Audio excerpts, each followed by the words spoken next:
Good morning, everybody. Welcome to the Contemporary English channel. Today we're gonna study about the passive voice. So the formula of the passive voice is to be plus past participle. To be here it means is, am, are, was, were, be, been, and being. Jadi past participle verb 3, for example, done, taken, sold, etc. etc. Jadi kalimat passive voice ini dibentuk dengan rumus to be-nya itu is, am, are, was, were, be, being, been, plus verb 3 yaitu past participle. Nah, inilah formula daripada passive voice. Dalam bahasa Indonesia itu berarti di, ya. Jadi verb 3-nya ini seperti plus verb 3 ini seperti dikerjakan atau dijual, ya, dibawa. Nah, pengertiannya itu kalimat pasif.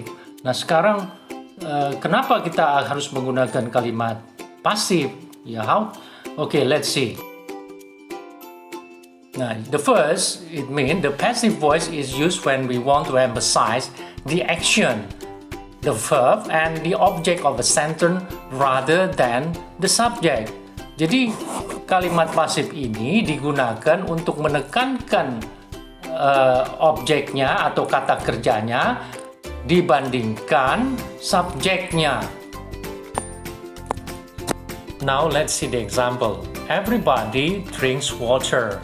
Ini adalah kalimat aktif dari present simple.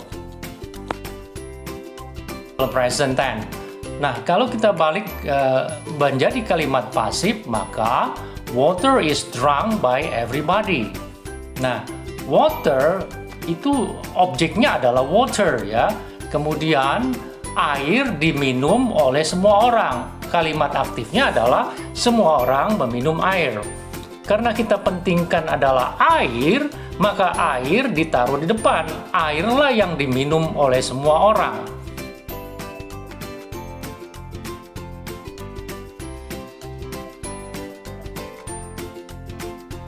Nah, next, Alexander Fleming discover penicillin.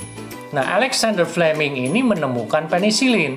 Nah, kalau kita mau mementingkan objeknya penicillin, maka penicillin ditaruh di depan. Jadi, penicillin was discovered by Alexander Fleming menjadi kalimat pasif, yaitu dengan rumus was to be-nya lalu discovered adalah verb 3-nya. Ya, inilah untuk menekankan objeknya dibandingkan pelakunya atau subjeknya untuk membuat kalimat pasif ini. Ya, inilah kedua contoh dari kalimat present passive dan past simple passive. Another usage of passive voice is used when the person who did the action is unknown or views unimportant. Maksudnya adalah yang kedua, passive voice digunakan untuk apabila orang yang melakukan aksi itu tidak diketahui atau kurang penting. Yang adalah 20 civilians were killed in the bomb explosion. Nah, 20 penduduk sipil terbunuh dalam ledakan bom tersebut. Nah, dalam hal ini siapa yang melakukan pemboman tidak diketahui. Maka dalam hal ini kita menggunakan bentuk passive voice. Nah, dalam hal ini adalah passive past tense. Now, the second example, my cell phone has been stolen. Nah, ini juga handphone saya telah dicuri. Siapa yang mencuri? Itu juga unknown, tidak diketahui. Nah, dalam hal ini kita menggunakan bentuk pasif dalam bentuk present perfect tense.